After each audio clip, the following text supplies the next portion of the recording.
कड़वी गोलियां चबाने की बजाय निगल लेनी चाहिए। जो भी आया मुझे ठोकर से नवाजा उसने।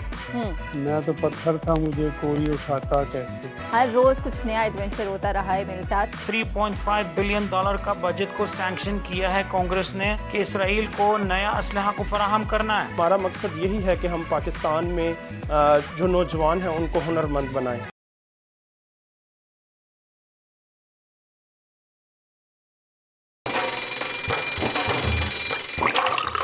आजकल जिंदगी ही सुबह आउट ऑफ कंट्रोल है, दुनिया बोल है, मेरी दुनिया बोल है। अस्सलाम वालेकुम नाज़रीन, गुड मॉर्निंग, सुबह खैर। दुनिया बोल में कहेंगे आपको खुशामदीद और मैं हूं आपकी होस्ट अनम जुल्फ़िकार। हमेशा की तरह प्रोग्राम का आगाज करेंगे आज की अच्छी बात के साथ। मशहूर जर्मन कहावत है कि कड़वी गोलियां चबाने की बजाय निगल लेनी चाहिए। मुख्तसर ये कि ज़िंदगी में अक्सर इंसान को कड़वी बातें सुनने को मिलती हैं, मगर उन्हें बर्दाश्त करके कड़वी गोली की तरह निगल लेना चाहिए, क्योंकि अगर उन्हें चबाते हुए याद करते रहेंगे तो फिर इन बातों की कड़वाहट जो है उसका असर हमेशा रहेगा और फिर आप इसी मिजाज के आदी भी हो जाएंगे। तो आज है उसे एंजॉय करें और अच्छे अमल के साथ अपनी ज़िंदगी गुजारें। इसी अच्छी बात के साथ नज़र डालेंगे आज की बड़ी खबर पर। तो पेरिस ओलंपिक्स का रंगारंग मेला इख्तिताम पजीर हो चुका है। नामवर फनकारों और गुलकारों की लाइव परफॉर्मेंस ने लोगों को झूमने पर मजबूर कर दिया है। कौमी हीरो अरशद नदीम की वतन वापसी पर शानदार इस्तकबाल। गोल्ड मेडल जीतकर तारीख रकम करने वाले कौमी हीरो अरशद नदीम के लिए 300 मिलियन रुपए की इनामी रकम और तहाइफ की बरसात, जबकि ओलंपिक्स में रिकॉर्ड होल्डर की कामयाबी की कहानी सुनवाएंगे उनके कोच की जुबानी। मुल्क भर में मानसून बारिशों का सिलसिला जारी है और शहर कायद के कई इलाकों में हल्की बारिश से मौसम हसीन हो चुका है। इस्लामाबाद समेत पंजाब और आज़ाद कश्मीर के मुख्तलिफ शहरों में भी बादलों की घन गरज। तो जी, नौजवानों का आलमी दिन है। पाकिस्तान की आबादी का 63% नौजवानों पर मुश्तमिल, लेकिन आज का नौजवान मुआशी और जहनी मसाइल का शिकार है। आखिर इसकी वजूहात क्या है, प्रोग्राम में इस बारे में बात होगी। कोहपेमा की दुनिया में पाकिस्तानी खातून का बड़ा कारनामा। अनम उज़ैर ने 8000 से जायद बुलंद दुनिया की 12वीं चोटी ब्रॉड पिच सर कर ली है। 8000 से बुलंद के बाद करियर की दूसरी चोटी सर करने की कहानी अनम उज़ैर की जुबानी सुनेंगे। तो जी नाज़रीन, बड़ी खबर आप जान चुके हैं और अब हम बात करेंगे पेरिस ओलंपिक्स में तारीख रकम करने वाले गोल्ड मेडलिस्ट अरशद नदीम की, जिन्होंने अपने आबाई शहर मियां चन्नू पहुंचने पर उनका शानदार इस्तकबाल किया गया है। घर पहुंचने पर रिश्तेदारों और गांव वालों ने अपने हीरो को शानदार अंदाज में खुशामदीद भी कहा है। वालिदा से मुलाकात पर अरशद नदीम ने उनको अपनी बाहों में उठा लिया और माँ बेटे की प्यार भरी जो मुलाकात है उससे माहौल बेहद जज्बाती हो गया। रशीद अहमद साकी, जो कि कोच है अरशद नदीम के, जिन्होंने अरशद नदीम को निखारा, सवारा और आज यहां तक पहुंचाया, उनसे बात करेंगे। सर, बहुत शुक्रिया, आपने वक्त दिया। अरशद नदीम ने तारीख रकम कर दी है। आपको, हमें और पूरी कौम को इस फतह से पहले भी यकीन था कि 7 रुकनी दस्ते में कम से कम अरशद तो जरूर कामयाब होंगे। अब आप इस कामयाबी के बाद अरशद नदीम के लिए बतौर कोच आपके क्या जज्बात हैं? माशाल्लाह, ये उम्मीद तो थी सबको भी, पाकिस्तानी अवाम कौम को भी उम्मीद थी और मुझे भी उम्मीद थी। मैंने तो 10 साल पहले से इसके लिए पेशगोई की थी कि अल्लाह ताला इसको ओलंपिक में लेके जाएगा और ओलंपिक में इंशाअल्लाह पाकिस्तान के लिए गोल्ड मेडल लेके आएगा। तो सर, और ये अरशद की मेहनत भी थी और इसकी फर्मा बरदारी भी थी और वो अरशद इंतहाई बाअदब और बासलाहियत लड़का था और अल्लाह ताला ने इसकी अदब की वजह से उसको ये मकाम भी दिया और उसकी मेहनत की वजह से और पाकिस्तानी कौम की दुआओं की वजह से भी इसको ये इस आज़ाद से नवाजा और अल्लाह ताला का इसमें हम सब शुक्र भी अदा करते हैं और इंशाअल्लाह अल्लाह ताला इसको इससे भी बड़ी लंबी थ्रो करने की तौफीक अता फरमाएगा। जी, अच्छा सर, अरशद के बारे में थोड़ा उनका बैकग्राउंड बताइएगा। हमने अपने इसी शो में साल 1.5 साल पहले ये निशानदेही की थी कि अरशद के पास अच्छा नेज़ा खरीदने के भी पैसे नहीं थे। मुझे उनका बैकग्राउंड बताएं कि उन्होंने ये मुकाम किस मेहनत से हासिल किया। अच्छा, मैंने एक शो में भी एक शेर पढ़ा था, इधर मॉर्निंग शो में एक में, तो वो शेर मैं आपको भी सुना देता हूँ कि जो भी आया मुझे ठोकर से नवाजा उसने। मैं तो पत्थर था, मुझे कोई उठाता कैसे। ये तो एक हीरा था और बिल्कुल। इसको ढूंढने में अल्लाह ताला ने मुझे तौफीक दी कि मैंने इसको ढूंढा। और ये तकरीबन आज से 13 साल पहले की बात है। हम्म। तो जब मैंने इसको पहली दफ़ा देखा मैं इधर पंजाब स्पोर्ट बोर्ड का एग्जेक्टिव मेंबर था उस वक्त, डिस्ट्रिक्ट खानेवाल का प्रेसिडेंट भी था। हम्म। तो ये इतनी कोई खाते पीते घराने थे तो एक पता अलग नहीं था। एक देहात में जैसे भी घर होते हैं, जैसे उनके माली हालात होते हैं, जी। उसी जैसा ही इनके वालिद जो थे वो राजमिस्त्री का काम करते थे। ठीक। तो जब मैंने मियाँ चनू में एक कंपटीशन करवाया था जूनियर लड़कों का, स्कूलों का। तो उस वक्त इसकी उम्र तकरीबन 14 साल थी। 2011 की बात है। ठीक। तो इसमें इसने मुख्तलिफ गेम में हिस्सा लिया और ख़ास तौर पर जेवलिन और शॉट पुट में इसने गोल्ड किया था। तो उस वक्त मैंने इसका लंबा कद और इसके लंबे बाजू देखते हुए मैंने ये सोचा भी अगर इस लड़के को मुनासिब कोचिंग और इसकी रहनुमाई की जाए तो ये इंशाल्लाह वर्ल्ड में पाकिस्तान का नाम पैदा कर सकता है। ठीक। तो उसके बाद मेरा ये ख्वाब था भी अल्लाह ताला इसको ओलंपिक में लेके जाए, तो अल्लाह ताला किया। और मैंने इसकी मुनासिब देखभाल की, इसकी ट्रेनिंग की। और मियाँ चंद में तो इतना को मयारी ग्राउंड स्टेडियम भी नहीं था, जहाँ बड़ी मुश्किलात थी इधर। तो इसके बावजूद भी हमने हिम्मत नहीं हारी और इसकी ट्रेनिंग करते रहे। 2015 तक मैंने इसकी ट्रेनिंग की, फिर इसको वापडा में भेज दिया और वहाँ फिर वो कोचेज जो अच्छा वापडा सर, ये बताइएगा कि सरकारी सतह पर एथलीट्स को सपोर्ट क्यों नहीं मिलती? भारतीय एथलीट चोपड़ा ने अरशद के लिए गुजारिशात की थी कि तब कहीं जाके उन्हें अच्छे नेज़े खरीदने के लिए रकम मिली थी, ऐसा है या नहीं? हुकूमत की कितनी सपोर्ट होनी चाहिए जो नहीं मिलती और बहुत ज़्यादा टैलेंट ज़ाया हो जाता है इस तरह? ये हुकूमत की तरफ से तो वो मुझे इनसे शिकवा ही रहा हमेशा। तो स्पोर्ट बोर्ड का किरदार तो इसमें जो मेरा ख्याल है वो इतना, पंजाब स्पोर्ट बोर्ड का तो किरदार होगा, मगर पाकिस्तान स्पोर्ट बोर्ड का किरदार और ओलंपिक एसोसिएशन का किरदार इसमें तो कोई नहीं था, मुनासिब नहीं था।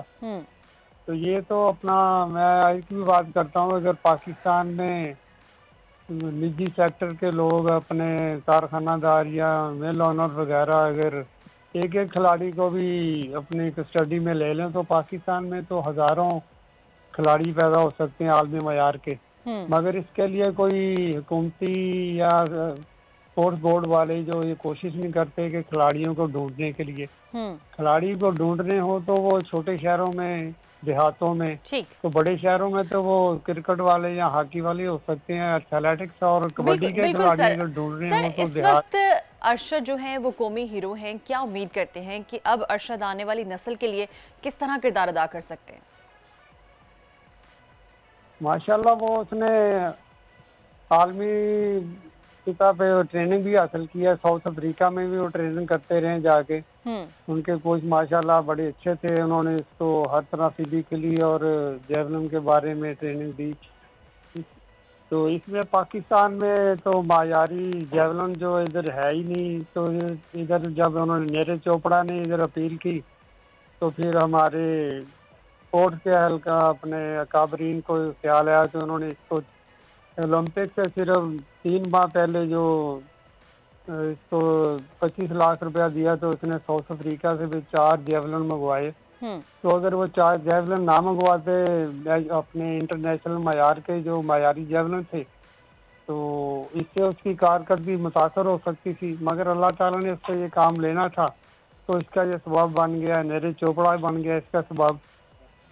तो उसको 4 जेवलिन आए तो उसने उसकी ट्रेनिंग की माशाल्लाह, तो अल्लाह ताला ने इसका फल दिया। तो इसके लिए इंशाल्लाह वो अरशद तो जो है बड़ा पुरजोश है इस मामले में भी। मैं आने वाली जनरेशन को इसके लिए मुनासिब ट्रेनिंग दूंगा तो वो दे सकता है कि उसने सारी ऊंच नीच देख ली है, वर्ल्ड में भी हर जगह देख लिया। तो अगर उसकी खिदमात हासिल करें हुकूमत पाकिस्तान तो वो एकेडमी बनाए। तो अभी तो मेरी एकेडमी में खेलता है ना, मियाँ चनू में मेरी एकेडमी का मेंबर है वो। तो वो माशाल्लाह पाकिस्तान को बड़े अच्छे खिलाड़ी दे सकता है, मगर मैं ये कहता हूँ इसके लिए नीयत जो दुरुस्त होनी चाहिए हमारे जो स्पोर्ट्स के बड़े हैं, अगर उनकी दुरुस्त होगी नीयत तो माशाल्लाह इधर खिलाड़ी बहुत होंगे। हमारा छोटा सा इलाका, ये देहाती इलाका है, मगर इधर एक वक्त में पाकिस्तानी कौमी टीम में बास्केटबॉल की मेरी भी एक क्लब होती थी, तो 3 खिलाड़ी पाकिस्तानी टीम में खेलते होते थे। तो इधर तो बहुत ज्यादा टैलेंट है इधर हमारे इलाके में, मगर ढूंढे मैं तो इतनी ज्यादा, मैं छोटा सा कारोबारी हूँ। बिल्कुल सर, आप बिल्कुल ठीक कह रहे हैं। हमारे यहाँ पर पाकिस्तान में, हमारे मुल्क में टैलेंट की कोई कमी नहीं है और बहुत ज़्यादा मेहनती और टैलेंटेड लोग हैं, बस उनको निखारने और संवारने की और थोड़ी सी किक की ज़रूरत होती है। अरशद नदीम के कोच रशीद साकी मौजूद थे। सर बहुत शुक्रिया आपके वक्त का। नाज़रीन, यकीनन हमारे मुल्क में टैलेंट की कमी नहीं है, लेकिन उनको बनाने और संवारने की ज़रूरत है। हुकूमती जो इदारे हैं उनकी तरफ से सपोर्ट की ज़रूरत है। तो यकीनन हमारे जो स्टूडेंट्स हैं, हमारे जो एथलीट्स हैं, हमारे जो जितने भी खिलाड़ी हैं वो पीछे नहीं हट सकते अगर उनको सपोर्ट की जाए। तो नाज़रीन, इसी के साथ हम अगली स्टोरी की तरफ बढ़ेंगे और बात करेंगे कराची के मौसम की। तो कराची में समुद्री हवाओं के साथ सुरमई समुद्री बादलों के डेरे हैं। कल भी मुख्तलिफ हिस्सों में रिमझिम होती रही। आज भी सुबह से कई इलाकों में हल्की बारिश का सिलसिला जारी है। गो कि इस बार भी महकमा मौसमियात की पेशगोई के बरखिलाफ कल अचानक बारिश हुई और तकरीबन 3 साल बाद कराची में भरपूर मानसून सीजन देखा जा रहा है। बल्कि रात के औकात तो हवा में खुनकी भी बढ़ चुकी है।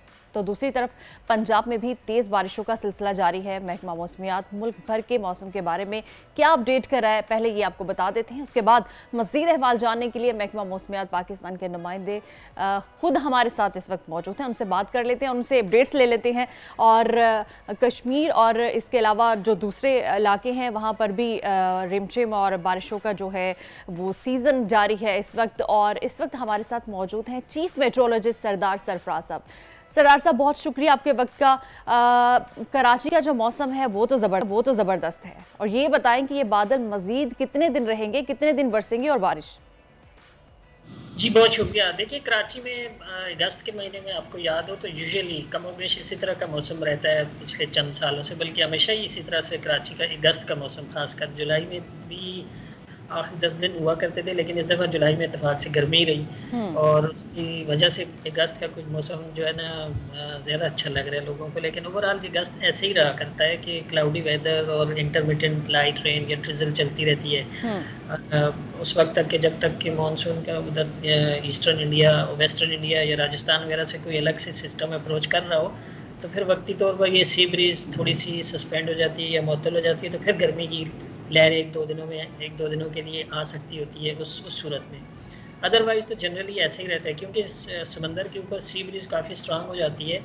अमूमन 25 से 30 नॉटिकल माइल की हवाएं चल रही होती हैं, तो उसके नतीजे में क्लाउडीनेस ज़्यादा बढ़ जाती है और ज़ाहिर है फिर ड्रिजल या लाइट रेन रहती है, जैसे पिछले 2-3 दिन से आपने देखा कि मुसलसल ही हो रही है। सुबह में और शाम में कहीं कहीं शावर्स हो जाते हैं, कहीं लाइट रेन होती है और ड्रिजल तो चलती रहती है। तो अगले दिनों में भी, अगस्त के बकिया दिनों में भी यूजुअली ऐसा ही मौसम रहेगा। हाँ, मैंने जैसे कहा कि कोई लो प्रेशर एरिया मूव करके आता है राजस्थान साइड से और या इंडियन गुजरात साइड पे कोई बन जाता है, तो फिर सी ब्रीज थोड़ी मतलब 24 घंटे के लिए, 2 दिन के लिए मुअत्तल रहने की सूरत में थोड़ी सी गर्मी हो सकती है। लेकिन उसके पीछे फिर जाहिर है कि मानसून का लो जब मूव करके आता है तो उसके पीछे ज़्यादा तेज़ बारिश का स्पेल होता है, जो कि इम्कान है कि अगले वीकेंड पे, यानी एतवार को, हफ्ते एतवार को फिर अगले 2-3 दिन होंगे, उसमें कराची में भी और सिंध के दूसरे इलाकों में भी निस्बतन तेज़ बारिश का स्पेल भी मुतवक्की है।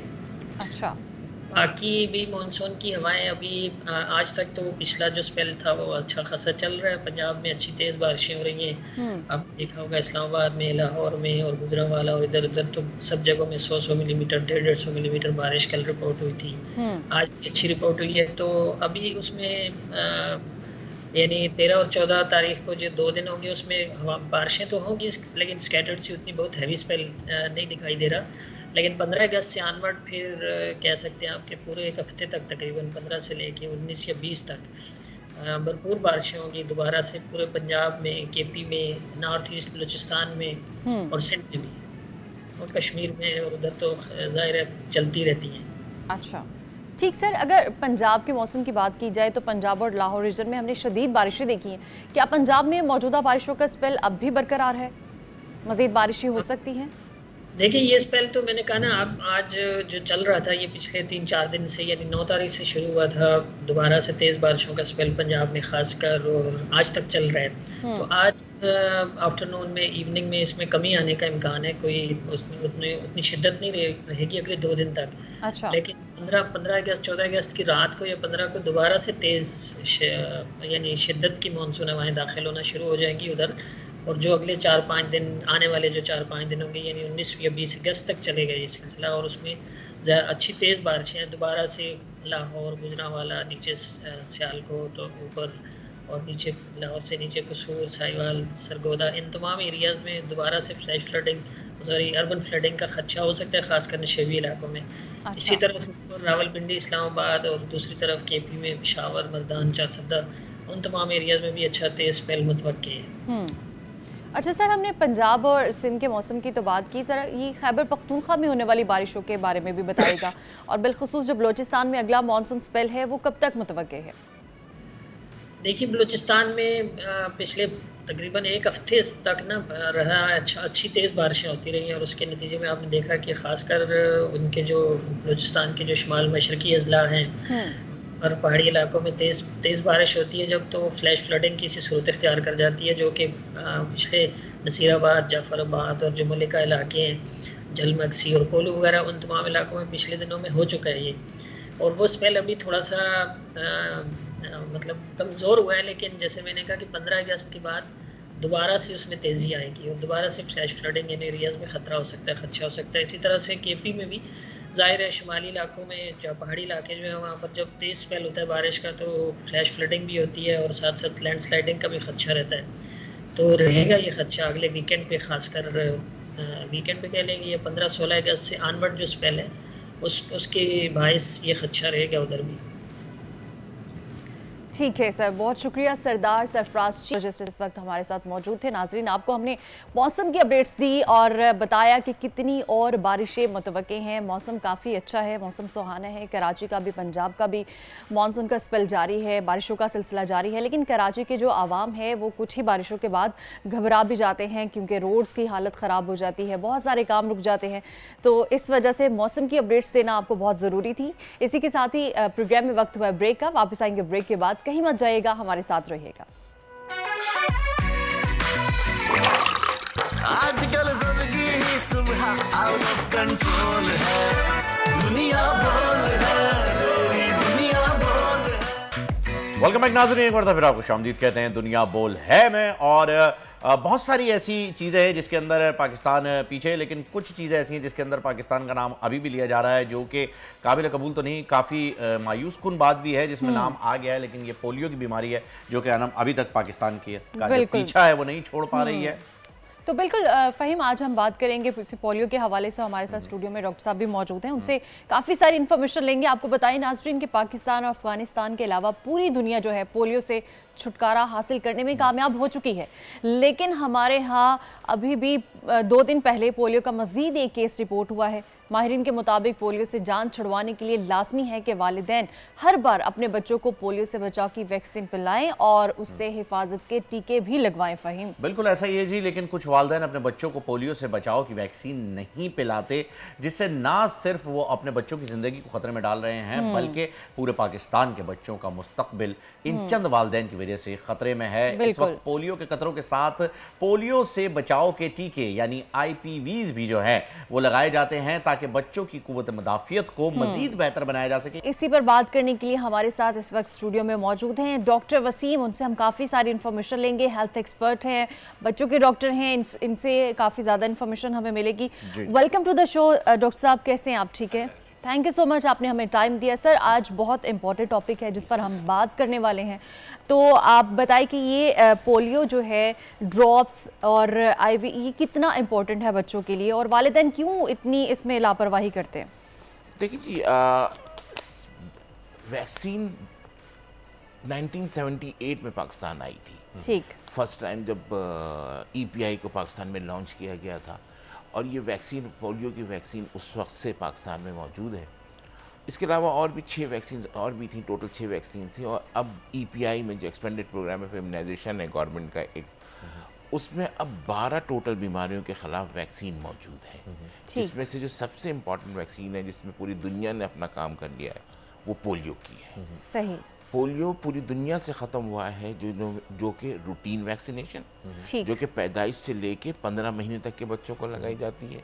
उसमें कुछ विजिट्स होते हैं, वो स्केजुअल है उसका, वो उसकी अगर कवरेज अच्छी हो, और उसके बाद कुछ SIAs होते हैं जो कि जो है सप्लीमेंटल इम्यूनाइजेशन एक्टिविटीज़ डेज होते हैं जो मनाए, जैसे अभी 15 अगस्त से 25 अगस्त तक पूरे सिंध में इंक्लूडिंग कराची के कुछ अजला को कवर किया जा रहा है, जिसमें कि पोलियो के ड्रॉप्स दिए जाएंगे और साथ में FIPV जो है यानी फ्रैक्शनल इंजेक्टेबल पोलियो वैक्सीन है, जो कि एक मशीन के जरिए दिया जाएगा जिसमें कि तकलीफ का बिल्कुल एहसास नहीं होगा। है इंजेक्शन लेकिन पेनलेस इंजेक्शन है, जैसे शुगर टेस्ट करते हुए हम करते बिल्कुल हैं, उससे भी कम। ठीक है, उससे भी बहुत ही फ्रैक्शनल सा होगा ये। और ये पूरे सिंध में जो है इसकी जो कैंपेन शुरू हो रही है और तकरीबन 10 लाख से ज़्यादा बच्चे जो हैं जिनको कि ये प्रोग्राम किया गया है कि इनको ये फ्रैक्शनल इंजेक्टेबल पोलियो वैक्सीन दी जाएगी। अच्छा डॉक्टर जबालवी साहब, कुछ मुझे चीज़ें जो है वो आपसे जाननी थी, बेसिक चीज़ें हैं पोलियो के हवाले से। पोलियो की वैक्सीन बहुत सारे इलाकों में नहीं लगाई जाती, बहुत सारे एक खुराफाती जो है समझ लीजिए एक प्रोपेगेंडा मचाया हुआ है, बल्कि मैं खुल के कहूँगा कि जी लोग जो है वो कहते हैं कि जी अगर लड़कों को लगा दी तो फिर जनरेशन आगे नहीं बढ़ेगी और बहुत सारे मसाइल हो जाएंगे, और ले दे के जो है जी कहते हैं कि जी आप इससे जो है आबादी को कंट्रोल करने की कोशिश कर रहे हैं। ये बहुत सारे इबहाम क्रिएट किए गए हैं पोलियो की वैक्सीन को लेकर। तो मैं चाहूंगा आज आप यहाँ पर मौजूद हैं तो ज़रा कुछ वजाहत कीजिए हमारे नाजरीन के लिए, हमारे लिए। देखिए, जैसे शुरू में मैंने आपको बताया कि पोलियो वैक्सीन पाकिस्तान में कब आई थी, 1978 में, और अभी 2024 चल रहा है। आपकी आबादी खुद आप देखें कि उस वक्त से इस वक्त में कितना फ़र्क है, आपका ज़्यादा हो गई। हाँ, यस डेफिनेटली। उस वक्त 8 करोड़ थी, अब 24 करोड़ में 3 गुना पे आ गए। और दूसरा ये कि आपकी जो अपनी जो बर्थ रेशियो है वो पूरी दुनिया में अभी भी बहुत ज़्यादा है। ऐसा ही है। तो इसका मतलब ये है कि आपकी जो कहा जाता है कि आबादी या नस्ल कुश्ती के लिए जो किया जा रहा है, तो ये तो टोटली अगेंस्ट है इसके। तो ये तो बात ही साइंटिफिकली यानी ये तो नंबर से हमें जाहिर हो रहा है कि ऐसा नहीं है, क्योंकि ये वैक्सीन मैंने भी पी हुई है, डेफिनेटली आपने भी बिल्कुल मैंने भी पी हुई है, मेरे बच्चों ने भी पी हुई है, सब डेफिनेटली। और हम साहिब औलाद हैं, तो इसका मतलब ये है कि ये कॉन्सेप्ट गलत है कि इस तरह से बताया जाए। अब इस वैक्सीन के हवाले से जो वालिदैन के अंदर ये है कि नहीं, पिलाने से और बहुत सारी बीमारियां लग जाती हैं, जैसे कि मोशन लग जाते हैं या कोई, तो ऐसा बिल्कुल नहीं है।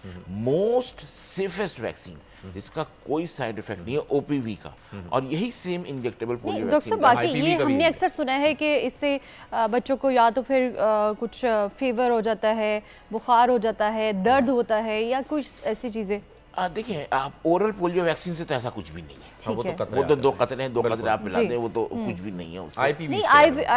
इंजेक्टेबल से देखिए, इंजेक्शन लगने से हल्की सी तकलीफ किसी भी इंसान को होती है, चाहे वो मुझे लगे या आपको, लेकिन इसको फ्रैक्शनल इंजेक्शन जो पोलियो वैक्सीन बनाया है, इसकी जो मशीन है वो इतनी पेनलेस है कि इससे वो भी होने के चांसेस ना होने के बराबर है। अच्छा। बिल्कुल सेफ वैक्सीन है और सेफ प्रोसीजर है, सेफ तरीक़ेकार है कि जिससे कि अगर आप वैक्सीन लगाते हैं तो इसमें कोई साइड इफ़ेक्ट नहीं है, इवन के फीवर भी नहीं है। अच्छा। जैसे हम बच्चों को उनकी पैदाइशी वैक्सीन लगवाते हैं, रोटा वगैरह लगवाने के लिए चले जाते हैं, उससे भी जो है वो बुखार हो जाता है उन्हें, और वो कोई पैरासीटामोल दे देते हैं कि जी आप इससे जो है वो कर ले। आप ये बता रहे हैं कि ये जो IPVs हैं इससे वो भी नहीं होने वाला है, पेनलेस हो जाएगा। अच्छा, अब मुझे ये बताइएगा डॉक्टर साहब कि ये जो हम कतरे पीते आ रहे हैं बचपन से, अचानक से इसको जो है वो IPVs पे डाला जा रहा है, अचानक का लफ्ज़ मैं यूज़ कर रहा हूँ, आप इसकी तस्दीक कर दीजिएगा या बता दीजिएगा कि नहीं ये पहले से चलता आ रहा है, मेरे लिए अचानक हुआ ये।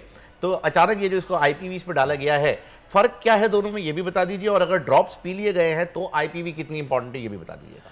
देखिए, दोनों वैक्सीन का अलग रूट है इम्यूनिटी डेवलप करने में। ओके। ओरल पोलियो वैक्सीन जो है ये हम जब पीते हैं तो ये हमारे मैदे में जाती है और फिर ये आंतों में चली जाती है। आंतों में जाने के बाद ये पोलियो वैक्सीन जो पोलियो वायरस है, ये जिसके भी आंत में जाएगा वहाँ ये रेप्लिकेट होता है, ये डबल ट्रिपल ये सब बढ़ता है। अगर उसकी आंत में बच्चा या बड़ा कोई भी हो, अगर उसकी आंत में पहले से पोलियो वैक्सीन ओरल पड़ी हुई है तो वहाँ पे वो रेप्लिकेशन को भी रोकेगा। ओके, ठीक है। यानी इस ओरल पोलियो वैक्सीन में, OPV में जो हम कतरे पीते हैं या बच्चों को पिलाए जाते हैं, ठीक है, तो वहाँ पे उसकी रेप्लिकेशन भी रोकेगा और साथ साथ बच्चे को भी इम्यूनिटी डेवलप होगी देगा। ठीक है। इंजेक्टेबल पोलियो वैक्सीन में ये है कि इंजेक्टेबल पोलियो वैक्सीन उस देने वाले बच्चे को, जिस बच्चे को लगाया जाएगा, उसकी क़ुव्वत मुदाफ़ियत को कई गुना बढ़ा देगा। ओके, ठीक है। तो यानी अगर उसके जिस्म में पोलियो वायरस जाता है, जो पोलियो वायरस जा रहा है, तो वो वायरस अगर उसमें जो है बॉडी के अंदर पहुंच जाता है तो आईपीवी उसके अंदर क़ुव्वत मुदाफ़ियत है तो वो मार के भगा देगा। ठीक है।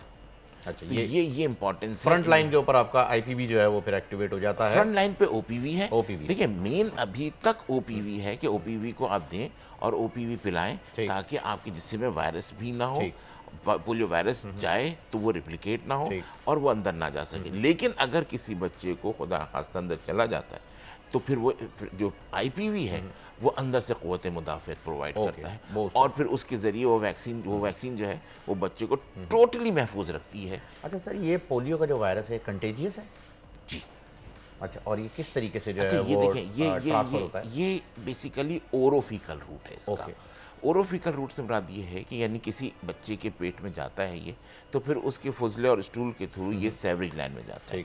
सेवरेज लाइन के बाद ये फिर पानी अगर मिक्स होता है तो उस पानी के ज़रिए, जिसमें कि हम एनवायरमेंटल सैम्पलिंग का भी नाम आपने सुना होगा कि एनवायरमेंटल सैम्पलिंग ली जाती है डिफरेंट एरियाज से, और वहाँ से अब तक पाकिस्तान में ऑलमोस्ट 253 साइट्स हैं जहाँ पे कि पोलियो वायरस मौजूद है, जिसमें कराची के भी कुछ इलाके मौजूद हैं जहाँ पे कि एनवायरमेंटल सैंपल से उठाया गया है। यानी अगर किसी बच्चे के पेट में ये वायरस जाता है तो फिर वो रिप्लिकेट होता है और फिर उसके स्टूल से वो बाहर निकलता है और फिर वो एनवायरनमेंट में पड़ा हुआ है, फिर वो किसी दूसरे बच्चे के पेट में जाता है और फिर वो मजीद बढ़ता है। अच्छा डॉक्टर साहब, यहाँ पर ये भी बता दीजिएगा कि बच्चे की बर्थ के बाद पहला ये आईपीवी इंजेक्शन कब लगता है और कितने टाइम तक ये लगते हैं? देखिए बेसिकली अगर रूटीन इम्यूनाइजेशन पे आप आते हैं तो रूटीन इम्यूनाइजेशन में ये पहला जो वैक्सीन लगता है ये 10 हफ्ते पे लगता है। ठीक है। 10 हफ्ते पे इसका पहला वैक्सीन लगाया जाता है और इसकी रिपीट डोज जो होती है, जो रूटीन इम्यूनाइजेशन की है, वो 15 मंथ्स पे दोबारा लगाया जाता है। देखिए अगर हमारी रूटीन इम्यूनाइजेशन जो इस वक्त मौजूदा सिचुएशन है उसको अगर हम अच्छा कर लें तो हमें शायद ये SIDs बनाने की ज़रूरत ही ना पड़े।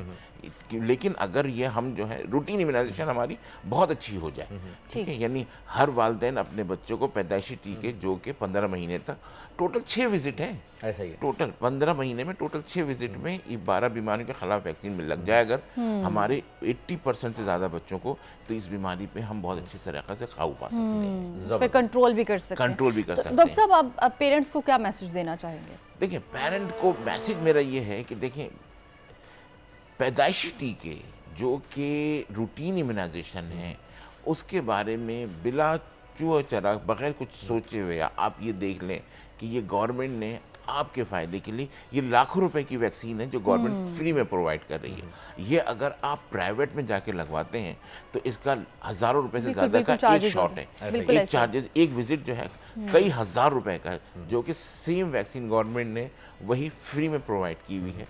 आपके करीब तरीन इलाकों में, आपके इलाकों में मौजूद है सेंटर्स जहाँ पे कि प्रॉपर स्टाफ मौजूद है जिससे कि आप ये रूटीन वैक्सीनेशन करवाएं। ये पहला मैसेज होता है।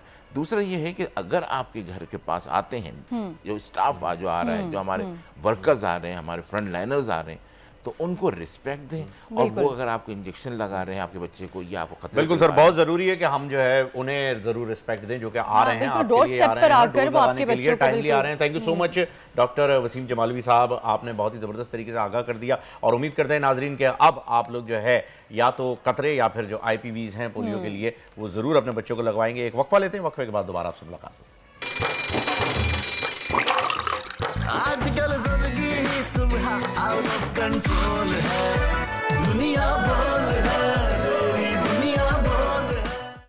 वेलकम बैक नाज़रीन, एक बार फिर आपको खुशामदीद कहते हैं दुनिया बोल है में। और ना मुझे ऐसा लग रहा है कि अगस्त का महीना आज़ादी का तो है ही है, साथ साथ पाकिस्तान के लिए जो है वो बड़े फख्र की बात होती चली जा रही है। एक के बाद एक नेशनल हीरो आपके सामने आ रहे हैं और आज जो नेशनल हीरो हमारे सामने हैं जरा उनका तारुफ तो कराइए। बिल्कुल जी, मैं अपने नाज़रीन का तारुफ करा देती हूँ। पाकिस्तान की एक और बेटी जिन्होंने 8051 मीटर बुलंद चोटी ब्रॉड पे सर कर ली है, अनम उज़ैर उनका नाम है, जो पाकिस्तान की तीसरी खातून भी बन चुकी हैं और उन्होंने ये कारनामा कर दिखाया है। हमारे साथ मौजूद हैं अनम उज़ैर, उनसे आपकी मुलाकात करवाते हैं। अस्सलाम वालेकुम, welcome to the show Anam. सबसे पहले ये बताइएगा कि माशाल्लाह आप 2 बच्चों की मदर होने के बावजूद इतना वक्त कैसे निकाल लेती हैं और इतनी बड़ी बड़ी मुहिम कैसे सर कर लिया आपने? किस तरह की सपोर्ट मिलती है घर से आपको?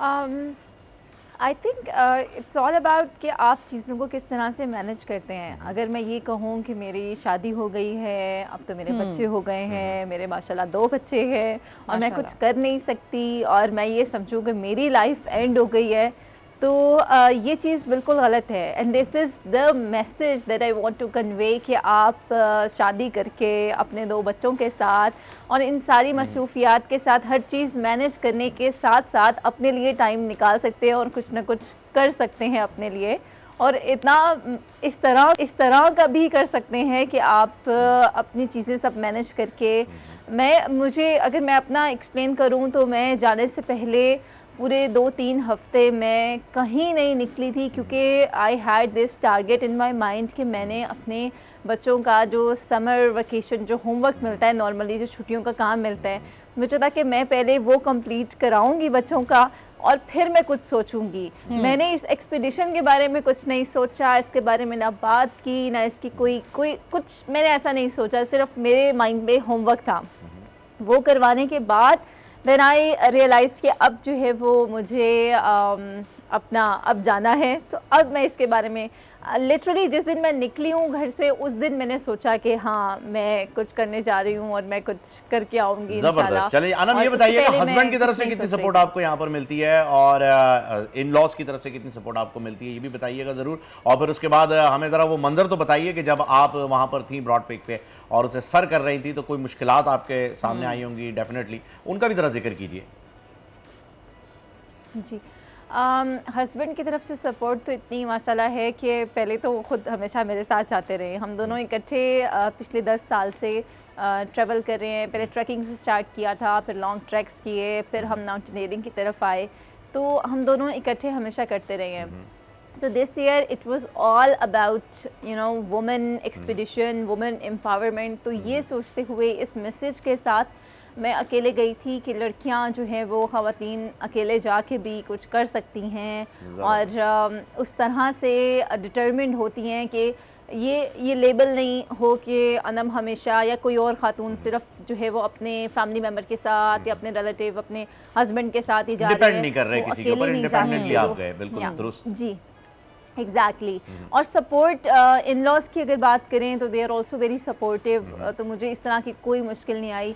मेरी अम्मी जो हैं वो बच्चों के साथ उन्होंने उनको मैनेज किया मेरे पीछे से, और मतलब अल्हम्दुलिल्लाह मेरे पास सपोर्ट बहुत है, शुक्र है अल्लाह का। चले ज़बरदस्त, क्योंकि हमारे माशरे के अंदर ज़्यादातर तो जो है वो घरों से ही जो है वो इतने ताने मिल जाते हैं कि ये तो पहाड़ों पे चढ़ती रहती है, रोटी क्या बनाएगी, हांडिया क्या चढ़ाएगी। तो ये हमारा एक कल्चर डेवलप हुआ हुआ है, लेकिन माशाल्लाह बहुत अच्छी बात है कि अब ये चीज़ें बदल रही हैं। हाँ, तो ये बताइएगा कि अब जरा ब्रॉड हम तुम्हारे बच्चे नहीं संभालेंगे। हाँ। दुरुस्त। ब्रॉड पैक के ऊपर आपको क्या कोई ऐसा वाकया हुआ हो जो कि याद रहने वाला हो, कोई ऐसी खतरनाक कोई खौफनाक सूरत हाल खुदा न खास्ता आई हो तो प्लीज़ डिस्कस कीजिएगा। ख़तरनाक, खौफनाक और ऐसी चीज़ें जो यादगार हों तो ये पूरा एक्सपीडिशन ही बहुत यादगार रहेगा, और इसमें एक एक चीज़ जो मतलब एडवेंचर है, तो हर रोज़ कुछ नया एडवेंचर होता रहा है मेरे साथ। और ख़तरनाक और खौफनाक अगर मैं शेयर करूं तो जो उस टाइम पे मुझे नहीं लगा कि ख़तरनाक या खौफनाक है, वो ये हुआ कि मैं हर एक क्लाइंबर के साथ एक उसका गाइड होता है, या कुछ लोग नेपाली शर्पा लेकर जाते हैं और उनको शर्पास कहते हैं, और हमारे यहाँ पे जी हाई एल्टीट्यूड गाइड्स हैं। तो मेरे साथ जो थे उनकी तबीयत ख़राब हो गई स्टार्ट में, एंड ही टोल्ड मी कि मुझे तो वॉमिटिंग हो रही है, और ही जस्ट आस्क्ड मी कि चलो तो आप चलो ना, मतलब वो रुक रहा था। तो मुझे ऐसा लगा नहीं कि अगर वो रुक रहा है, वो मेरे पीछे नहीं है तो मैं रुक जाऊं।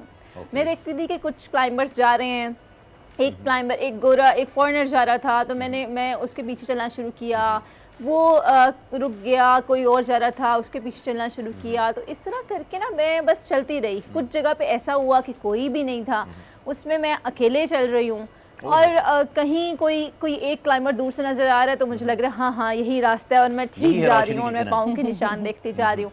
तो ये इस तरह का चैलेंज था, और ये चैलेंज ये तो मैंने ओवरकम किया, ये मैं गई, और फिर जब वापसी पे जब जैसे ही मैंने अभी समिट किया तो अभी मैं 8000 मीटर पे ही थी तो मेरी ऑक्सीजन ख़त्म हो गई। ओह, जिसका मैंने बिल्कुल ये अंदाज़ा नहीं था मुझे कि मेरे साथ क्या होगा। वो ऑक्सीजन ख़त्म हुई, वो उतार के रख दिया और जो है वो मेरा गाइड मुझे नज़र आया तो मतलब इट वाज नॉट पॉसिबल कि मेरे लिए कोई और ऑक्सीजन बॉटल उस टाइम पे अवेलेबल होती। तो मैं वो डेथ जोन से विदाउट ऑक्सीजन जब मैंने चलना शुरू किया, विदाउट गैस जो है वो आप विदाउट ऑक्सीजन वहाँ से आई हैं। बहुत बहुत शुक्रिया अनम आपका। इंशाल्लाह दोबारा जो है चोटी सर करके आएंगी तो आपको और आपके हस्बैंड को हम इन स्टूडियो जो है वो इन्वाइट करेंगे और मजीद आपसे जो है वो गुफ्तगू करेंगे। फिलहाल नाजरीन एक वक्फा लेते हैं क्योंकि वक्फा ज़रूरी है। See you after a very short break. आजकल जिंदगी ही सुबह आउट ऑफ कंट्रोल है, दुनिया बोल है, तेरी दुनिया बोल है। वेलकम बैक नाजरीन, और अब बात कर लेते हैं फ़लस्तीन की। जी हाँ, इजरायली फ़ौज ने दरिंदगी की इंतहा करते हुए नमाज पढ़ते फ़लस्तीनियों पर हज़ारों पाउंड वजनी बम गिरा दिए हैं। नतीजे में ख़वातीन और बच्चों समेत 100 अफराद शहीद और दर्जनों ज़ख्मी हो गए। शुमाली गज़ा के इलाके अलदरज में पनाह गुज़ीर कैंप में कायम स्कूल में 250 के करीब फ़लस्तीनी नमाज फ़जर अदा कर रहे थे कि इजराइल ने उन पर बम बरसा दिए। मिसाइलों के हमले में 100 से ज़ायद फ़लस्तीनी शहीद हुए, जिनमें बड़ी तादाद में ख़वातीन और बच्चे भी शामिल हैं। दूसरी जानिब इजरायली मज़ालिम के ख़िलाफ़ दुनिया भर में एहतजाजी मुज़ाहरे। फ्रांस के दारुल हुकूमत पेरिस में फ़लस्तीनी परचम उठाए मुज़ाहिरीन ने इजराइल के बाइकॉट का मुतालबा किया। स्वीडन में भी फ़लस्तीन की हिमायत में रैली निकाली गई। लंदन में भी साहिल समंदर पर फ़लस्तीनी परचम थामे बड़ी तादाद में लोगों ने गज़ा में अब तक शहीद होने वालों को याद किया। जबकि मकबूजा मगरबी किनारे के शहर रामल्ला में सैकड़ों अफराद की इसराइल के वहशियाना हमलों के खिलाफ एहतजाजी रैली निकाली गई। जबकि दूसरी जानिब तेल अवीव में इसराइली हुकूमत के खिलाफ सैकड़ों अफराद सड़कों पर निकल आए हैं। नेतन्याहू से मुस्ताफ़ी होने और जगमालियों की रिहाई का मुआहदा करने का मुतालबा भी किया है। इसी हवाले से मज़ीद बात करेंगे, लेकिन उससे पहले ये रिपोर्ट देख लेते हैं। मेरे ख्याल में रिपोर्ट से पहले जो है वो हम चाहेंगे कि डॉक्टर खालिद ख़दूमी जो तर्जुमान हैं हमास के, उनसे बात कर ली जाए और मज़ीद क्या सूरत हाल है वो जाना जाए। बहुत शुक्रिया खालिद ख़दूमी साहब, आपने कीमती वक्त निकाला हमारे लिए। सर, इस वक्त इजराइल के वहशतनाक हमलों और बेगुनाह फ़लस्तीनियों के कत्ल आम के ख़िलाफ़ मुख्तलिफ ममालिक में एहतजाजी मुज़ाहरे किए जा रहे हैं, मगर इजराइल की हठधर्मी बरकरार है। इसकी क्या वजह समझते हैं आप? बहुत शुक्रिया आपका। इस वक्त के वाक़यान गज़ा में जो कुछ हो रहा है वो इंसानियत के ज़मीर को कत्ल हो रहा है। इंसानियत के ख़िलाफ़ एक बहुत वहशियाना हमला हो रहा है इन मुजरिमों के तरफ से और इन इसराइली दरिंदों की तरफ से। हमारे बेचारे अवाम, निहत्ते अवाम फ़लस्तीन के अंदर, गज़ा के अंदर, मुहासरे के अंदर, वहाँ इन्होंने कोई ऐसे जुर्म नहीं किया। दुनिया देख रही है कि ये जो दरिंदे हैं कि इसराइली आर्मी और इसराइली ऑफिसर्स जो इनके वज़रा ऐलान कर रहे हैं कि हमें मौत से ज़्यादा कोई और दर्दनाक हल सोचना चाहिए गज़ा वालों को मारना। फिर एक और वज़ीर कह रहा है कि ये फ़लस्तीनी इंसान है ही नहीं है।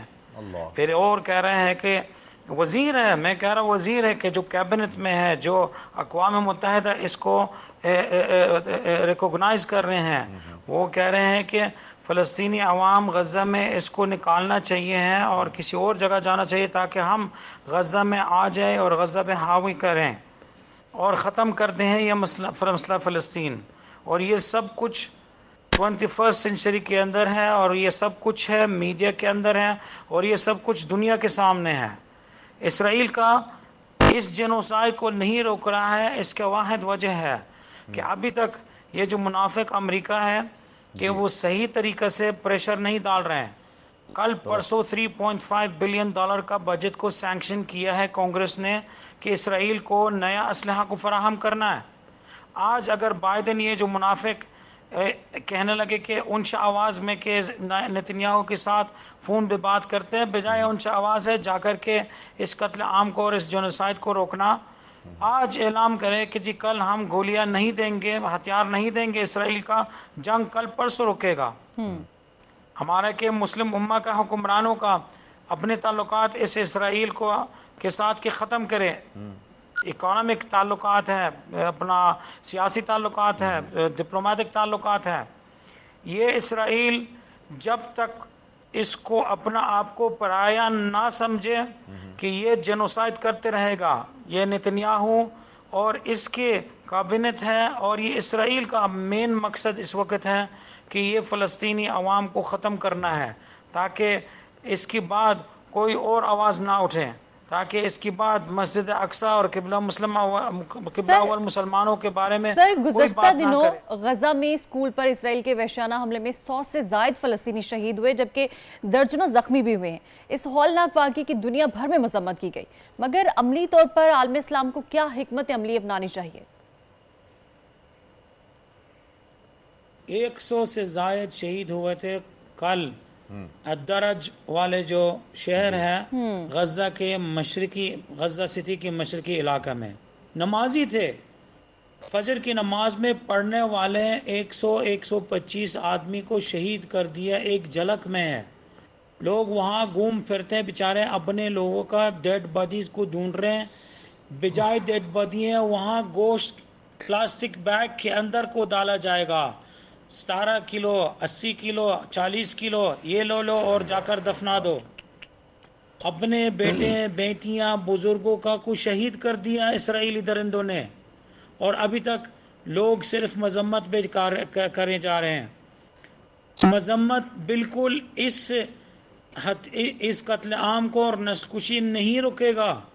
अभी फ़िलहाल के कॉन्फ्रेंस के OIC का इजलास हो चुका है। इन्होंने के कोई ऐसी बात के कदम नहीं उठाया है कि जाकर इस इसराइली दरिंदों को रोकने के लिए। अब मैं क्या ख्वाब देख सकता हूँ कि जी इस्लामी दुनिया से कि कोई आर्मी मूव होता है कि इसराइल के साथ जंग करेगा। ये मेरे ख्याल के ये मेरे बेहतरीन ख्वाबों के अंदर ये चीज़ नहीं आ सकेगा। मगर कम से कम डिप्लोमेटिक महाज पर कोई ऐसा दबाव आना चाहिए। अक़वाम मुत्तहिदा में अर्ज़ किया है कि जी पिछले सवाल में है कि जी इकोनॉमिक ताल्लुकात है कि इस इसराइल के साथ को ख़त्म करना है। हिकमत अमली ये होना चाहिए कि अभी ये कहना है कि जितनी भी तवाफ़ुक़नामा है, जितना भी करारदाद है कि 2 स्टेट सॉल्यूशन के बारे में या जो दीगर के पॉलिटिकल अप्रोच है कि मुस्लिम उम्मा को अनाउंस करना चाहिए कि अब वो टेबल में नहीं है। ये इसराइल काबिल एहतराम नहीं है। ये इसराइल गुफ्तगू को ज़बान को नहीं समझते हैं। दुनिया को पता होना चाहिए कि फ़लस्तीनी अवाम के पीछे ये बेचारे निहत्ते हैं कि ये बेचारे के बच्चे हैं। 40,000 से ज़ायद जब आज शहीद का हो गया, जिनमें से 70% ख़वातीन और बच्चे हैं। अभी तक के हमारे के मुस्लिम कंट्रीज़ का गवर्नमेंट को समझना चाहिए कि दूसरा के अप्रोच को करना चाहिए। लेकिन क़ुदूमी साहब कता कलाम की माजरत, वज़ीर-ए-आज़म पाकिस्तान ने अक़वाम मुत्तहिदा समेत आलमी बरादरी पर जोर दिया है कि वो इजरायली जारहियत को रोकने के लिए अमली इक़दाम करें। दीगर इस्लामिक ममालिक का किरदार कैसा देखते हैं आप इस वक्त? जी foreign minister, prime minister of Pakistan और गवर्नमेंट ऑफ पाकिस्तान का जो इनके स्टेटमेंट्स और इनके मौक़िफ़ है कि डिप्लोमेटिक लिहाज से कि इसको करना चाहिए, अगरचे पॉजिटिव है, एडवांस है, हम तहसीन करते हैं, अप्रिशिएट करते हैं। मैं समझता हूँ कि पाकिस्तान के मल्टी डायमेंशनल आइडेंटिटी है। एशिया के अंदर, OIC के अंदर, अक़वाम मुत्तहिदा के अंदर, सार्क के अंदर आवाज़ उठाना चाहिए कि अभी ट्यूसडे वाले दिन सिक्योरिटी काउंसिल मुनअक़िद होने वाले हैं। अलजज़ायर की दरख्वास्त पर हम यही मुतालबा करते हैं कि वज़ीर-ए-आज़म साहब से, पाकिस्तान वज़ीर-ए-आज़म से, कि वहाँ के अलजज़ायर का एफ़र्ट्स को सपोर्ट किया जाए और इस कत्ल आम का जो फ़लस्तीन में है इसका कंडेम किया जाए। और साथ साथ के जो हुकूमत पाकिस्तान ने कमिट किया है कि जी हर महीना को 1000 टन खाना पीना की अशिया को उधर पहुंचाना, उसका स्ट्रीमलाइन करना है और इसको वहाँ वाकई पहुंचाना है। वहाँ के हमारा आवाम के खाना पीना खेमा हर चीज़ की ज़रूरत है। तो इसलिए कि ये पाकिस्तान जैसा अजीम मुल्क है, हमें चाहिए कि वो अपने हैसियत को देख कर के इसको इस्तेफ़ादा किया जाए ताकि वाकई कि इसराइल के ख़िलाफ़ कोई सही तरह दबाव आ जाए। अभी अक़वाम मुत्तहिदा में सिक्योरिटी काउंसिल के अंदर जलसा मीटिंग होने वाले हैं। पाकिस्तान के इम्पैक्ट होना चाहिए, अलजायर को सपोर्ट करना चाहिए, ICJ के अंदर साउथ अफ्रीका के साथ सपोर्ट होना चाहिए। जिस तरह के वज़ीर आज़म साहब ने ऐलान कर दिया, इसको प्रैक्टिकली तौर पे के परसू करना चाहिए, टीम को डिज़ाइन करना चाहिए और वहाँ का प्रैक्टिकली तौर पे होना चाहिए। हम तो सिर्फ दरख्वास्त करते हैं गुस्ताखी माफ़ कि ये चीज़ें के जो हमने प्रॉमिस किया आवाम के लिए ऐलान कर दिया कि पाकिस्तानी गवर्नमेंट इनको खाना पीना और अशिया के हर महीना को पहुँचाना, मेरे ख़्याल के इसको अमली जामा में करना चाहिए और अमली तौर पे इम्प्लीमेंट होना चाहिए। वज़ीर आज़म साहब को हम ये पैगाम पहुँचा रहे हैं कि पाकिस्तान फ़लस्तीनी अवाम पाकिस्तान की तरफ से जब रुख देखते हैं उनको एक मदद नाम आता है, उनको शरीक नाम आता है, क़िबला अव्वल मुसलमानों के मदद करने के लिए, इस्लाम को मदद करने के लिए, कि मज़लूमों को मदद करने के लिए। इसलिए हमारी बहुत बड़ी उम्मीदें हैं कि इस पाकिस्तानी गवर्नमेंट और पाकिस्तानी अवाम को अल्लाह आपको हामी और नासर भी है। बिल्कुल जी, बहुत शुक्रिया खालिद क़दूमी साहब आपका, आप हमारे साथ मौजूद। पूरी जो है वो हमें अभी इस वक्त क्या सूरत हाल है गज़ा की, उससे जो है वो आपने हमें अपडेट किया। एक वक्फा लेते हैं नाज़रीन, वक्फे के बाद आपसे मुलाकात होगी। आजकल ज़िंदगी ही सुबह आउट ऑफ कंट्रोल है, दुनिया बोल है, पूरी दुनिया बोल है। वेलकम बैक नाज़रीन, एक बार फिर से कहेंगे आपको प्रोग्राम में खुशामदीद। और अब हम आपकी मुलाकात करवाएंगे एक ऐसे सोशल एक्टिविस्ट से जिन्होंने इंसानियत की खिदमत के लिए बहुत सारी कोशिशें की हैं, बहुत सारी मेहनतें की हैं। फ़हीम, हमारे मुल्क में ना अभी भी अच्छे इंसानों की और अच्छे लोगों की कमी नहीं है। मुल्क इसी वजह से चल रहा है। और अगर हम बात करें कल के हवाले से, जो कि गुज़िश्ता दिन की बात है, अक़लियतों का कौमी दिन जो है वो मनाया गया है। और इसी दिन की मुनासिबत से आज हम आपको मिलवाने वाले हैं एक ऐसे नौजवान से जो अक़लियती बरादरी को इल्म की रोशनी से रोशनास कराने और बाहुनर बनाने के मिशन पर गामज़न हैं, ताकि ये नौजवान मुल्क की तरक्की में अपना हिस्सा डाल सकें। इस मकसद के लिए उन्होंने सरगोदा की तहसील शाहपुर में एक ऐसा IT कॉलेज बनाया है जहां नौजवानों को मुफ्त तालीम के जेवर से आरास्ता किया जा रहा है और इन्हें मुख्तलिफ IT कोर्सेज भी मुफ्त में करवाए जा रहे हैं। हमारे साथ मौजूद है सोशल एक्टिविस्ट क्रिस्टोफर क्रिस्टी। सबसे पहले वेलकम टू द शो। कैसे हैं आप? ठीक हैं? और सर ये बताइएगा कि जो इदारा आप चला रहे हैं वो किस तरह से काम कर रहा है और ख्याल कैसे आया इस चीज़ का आपको? मैं सबसे पहले आज इंटरनेशनल यूथ डे है और मैं बोल TV का शुक्रगुजार हूं कि जिन्होंने मुझे मौका दिया। और आज मैं आपको बताना चाहता हूं कि हमारा एक मूवमेंट है रिहाई की सोच, और रिहाई की सोच पूरे पंजाब में काम कर रही है और हमारा मकसद नौजवानों को हुनरमंद बनाना है। अभी हमने सरगोदा की तहसील में रिहाई कॉलेज ऑफ टेक्नोलॉजी की बुनियाद रखी है और ये जो अदारा है ये नौजवानों को और पसमानदा इलाका में जो हमारी बेटियां हैं उनको फ्री IT कोर्सेज हम दे रहे हैं। और हमारा मकसद यही है कि हम पाकिस्तान में जो नौजवान हैं उनको हुनरमंद बनाएं। और ये जो रिहाई की सोच है ये बेरोज़गारी से रिहाई है, मायूसी से रिहाई है और नशे की लानत से रिहाई है, ताकि हमारे जो नौजवान हैं वो बुरी सोहबतों की बजाय अच्छे और मुस्बत कदम की जाने बढ़ सकें। और जैसा कि आप देखते हैं कि आज पूरी दुनिया में टेक्नोलॉजी का दौर है और जो कौमें साइंस, एजुकेशन और टेक्नोलॉजी पर गौर कर रही हैं वो कौमें आगे बढ़ रही हैं। इसी मिशन को आगे बढ़ाते हुए हमने रिहाई कॉलेज ऑफ टेक्नोलॉजी का आगाज़ किया है। अच्छा क्रिस्टोफर, ये बताइएगा कि ये जो आप कोर्सेज यहाँ पर करवा रहे हैं इनकी इंटरनेशनली एफिलिएशन कहाँ से है और कौन कौन से ऐसे कोर्सेज हैं जिनको इन एफिलिएशन की ज़रूरत भी ख़ास तौर पे नहीं होती? कुछ ख़ास आप बता दीजिएगा।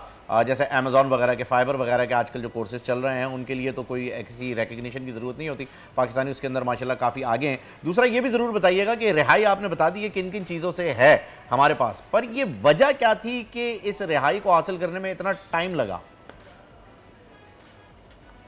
जी, मैं आपको बताता चलूं कि यूएसए में हमारे साथ एक फ्लोरिडा की यूनिवर्सिटी है और उस यूनिवर्सिटी के अंदर हम BBA यूनिवर्सिटी है, हम उनके साथ इल्हाकी लीडरशिप प्रोग्राम भी कर रहे हैं और आईटी के भी कुछ प्रोग्राम कर रहे हैं।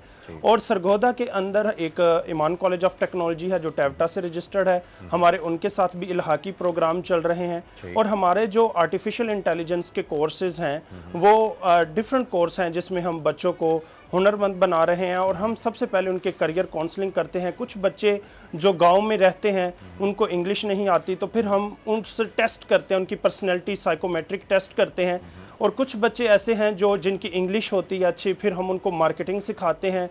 और इसके साथ साथ जिन बच्चों को इंग्लिश नहीं आती उनको गूगल ट्रांसलेटर और ऐसे ऐप्स बताते हैं जिससे उनकी इंग्लिश का जो प्रॉब्लम है वो भी सॉल्व हो सकें।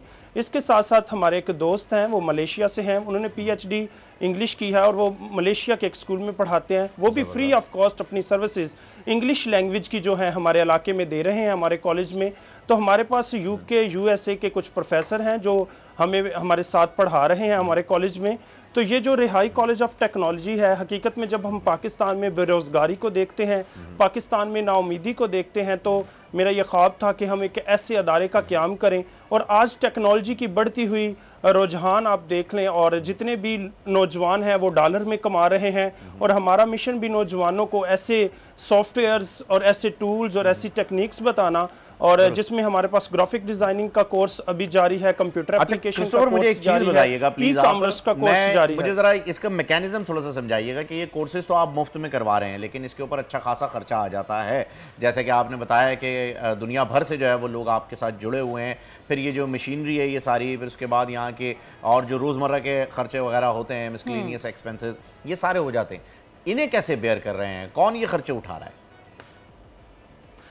हमारी एक फाउंडेशन है पाकिस्तान क्रिश्चियन फाउंडेशन, और वो USA में है। और USA के कुछ ऐसे हमारे दोस्त अहबाब हैं जो हमें सपोर्ट करते हैं और उनका मिशन है कि हम पाकिस्तान में नौजवानों को हुनरमंद बनाएं। ये एक जो रिहाई मूवमेंट है, जो रिहाई की सोच अदारा है, ये एक NGO है और इस अदारे के तहत हम रिहाई कॉलेज ऑफ टेक्नोलॉजी को रन कर रहे हैं, चला रहे हैं। हमारे कुछ प्रोग्राम जो हैं आइंदा फैसलाबाद में भी होंगे और गुजरावाला में भी स्टार्ट होंगे।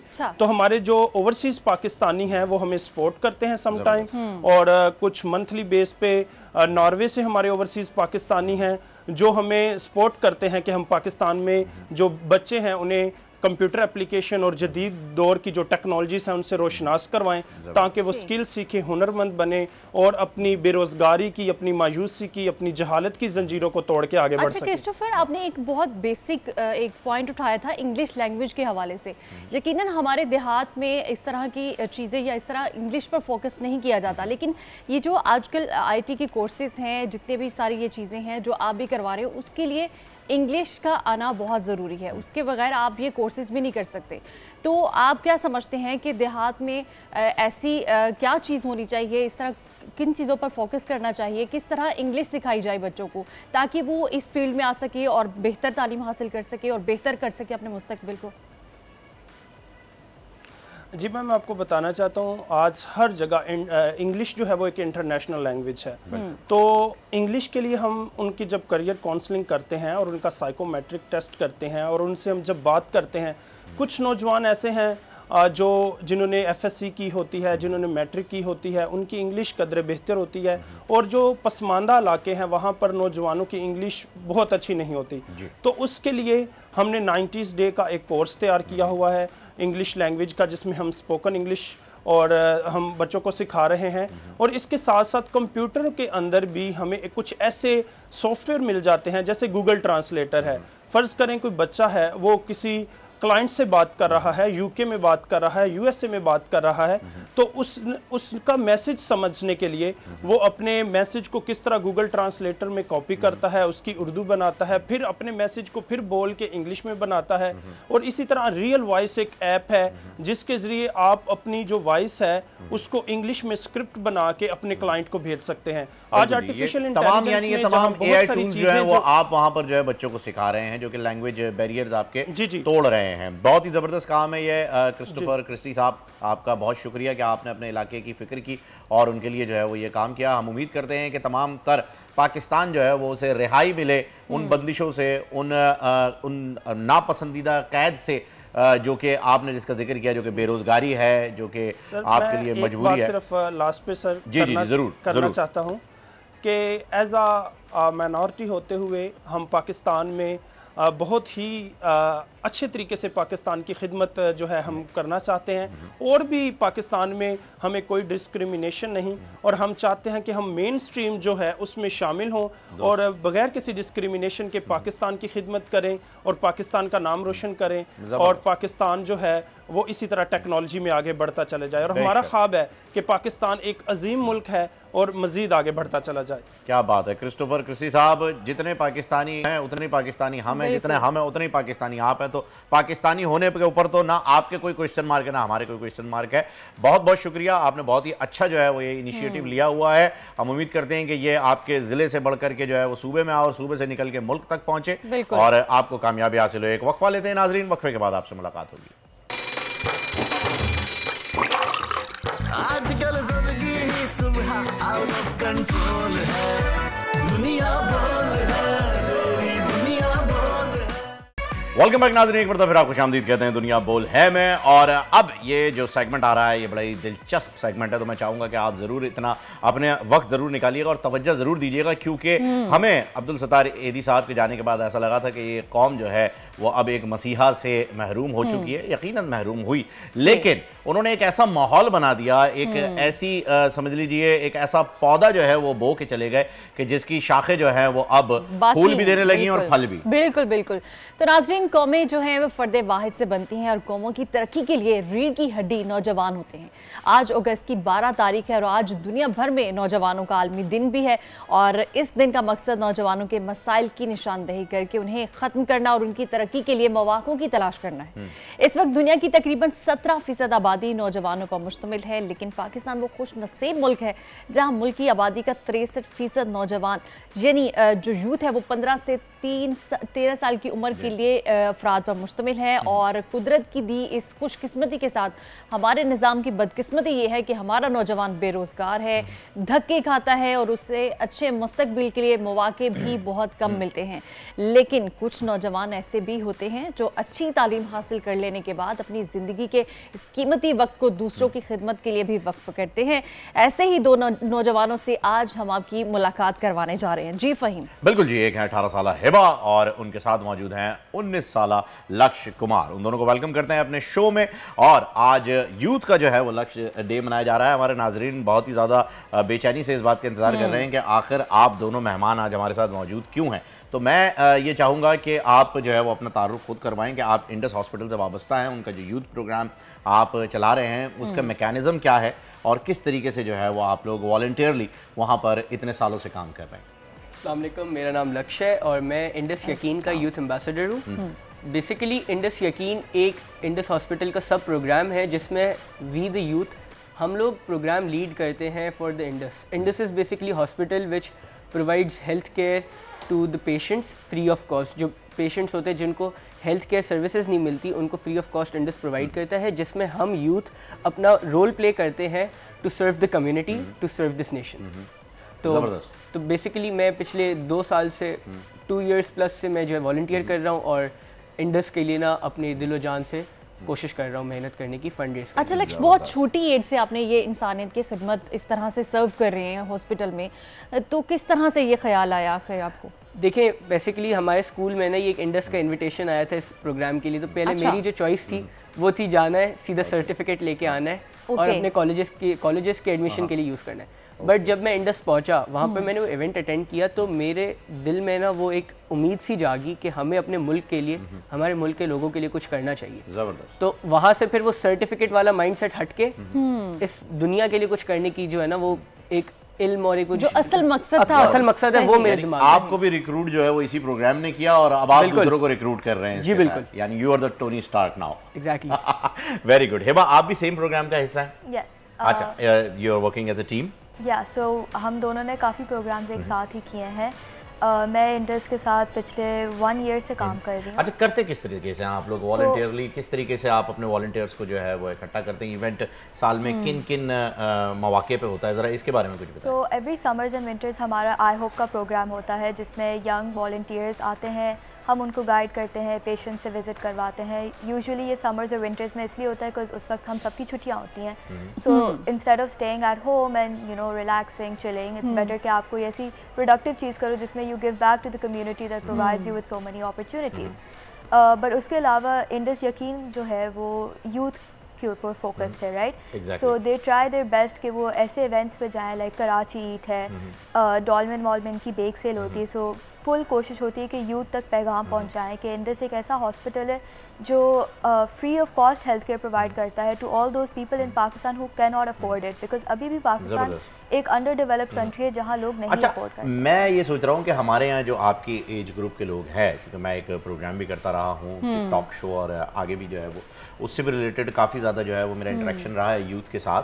तो आपकी एज के जितने भी हैं वो या तो स्नैपचैट पे स्नैप की स्ट्रीम चला रहे हैं या फिर टिकटॉक के ऊपर फॉर यू की वीडियो चला रहे हैं। तो आप लोगों को ऐसा क्यों लगा कि नहीं यार हमें कुछ कंस्ट्रक्टिव करना चाहिए बनिस्बत इसके कि हम ये सारी जो है वो हरकतें करें?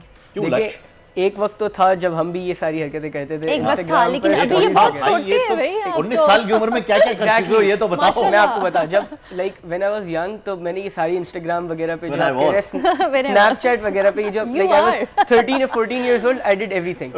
उसके बाद when I entered Indus, when I entered other programs, तो फिर वहाँ पर जाके जब हमने देखा कि यार बनिस्बत टाइम ज़ाया करने से अच्छा है हम ये प्रोडक्टिव काम करें जो हमें 2 या 3 तरीक़ों में अच्छे तरीके से इम्पैक्ट देता है। फॉर एग्जांपल, एक तो हम अपनी कम्युनिटी को सर्व कर रहे हैं, हमारे जो है क्या कहते हैं, हमारी नेकियां बढ़ती हैं उससे, हम कम्युनिटी को सर्व करें, हम अपने लोगों को सर्व करें। दूसरा, ये सारी चीज़ें हमारे कॉलेज एडमिशन वगैरह के लिए भी काम आती है। ये तो बहुत छोटी बात है, बट बड़ी बात वही होती है कि हम अपने लोगों के लिए जो है ना इतना कुछ कर सकते हैं, से सर्व कर सकते हैं, किस तरह इंसानियत की खिदमत करें। ये बताएं, ये खिदमत जिसकी बात हो रही है ये बेसिकली करते कैसे हैं? अब ये प्रोग्राम तो हो गया समर्स में, ये बात मैंने बता दिया कि समर्स में आप लोग रिक्रूट करते हैं कॉलेजेस से, स्कूल से, जो वेकेशन है, विंटर समर वेकेशन, अब वो रिक्रूट हो गया है पूरा ग्रुप, अब उन्होंने क्या करना है? देखिए, हमने जैसे ग्रुप रिक्रूट कर लिया of 80 to 90 students per batch.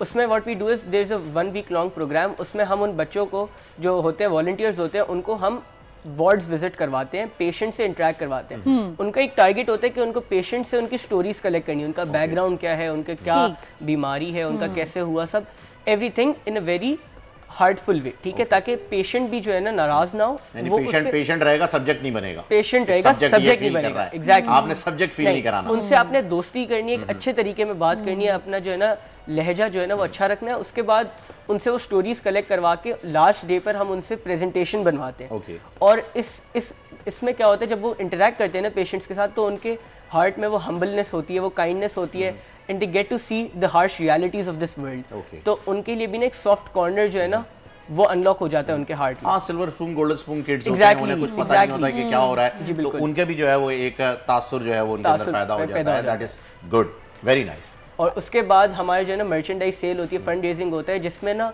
अच्छा, ये बड़ी अच्छी बात है, फंड रेजिंग, ये भी आप स्टूडेंट्स करते हैं? जी बिल्कुल, हम स्टूडेंट्स करते हैं। हम एक मिनिमम टारगेट रखते हैं जिसमें ना वो स्टूडेंट्स को अपना मिनिमम टारगेट मेंटेन करना होता है। कैसे, लाइक कितना टारगेट? तो मैंने 1-2 इनका देखा भी, जैसे बेकिंग करके कुछ ऐसी चीजें। वो हमारी बेक सेल इवेंट होती है, उसमें हम इनकरेज करते हैं स्टूडेंट्स को, आप कुछ बेक करके लेके आए, अपने घर से बनवा के लेके आए, तो उससे हम आगे सेल करवाते हैं, वो स्टूडेंट्स खुद आके सेल करते हैं। तो इसमें एक उनके अंदर जो है ना एक बिजनेस स्ट्रैटेजी भी डेवलप होती है, that how to sell things and how to market the stuff. तो उससे भी ना उनको आगे जाके उनके फ्यूचर लाइफ के लिए दिस प्रूव्स बेनिफिशियल। अच्छा बिजनेसमैन भी बना रहा है आपका ये प्रोग्राम, अच्छा इंसान भी बना रहा है ये प्रोग्राम, अच्छा डॉक्टर भी जो है वो बना रहा है ये प्रोग्राम, बहुत सारी चीज़ें ये प्रोग्राम बना रहा है।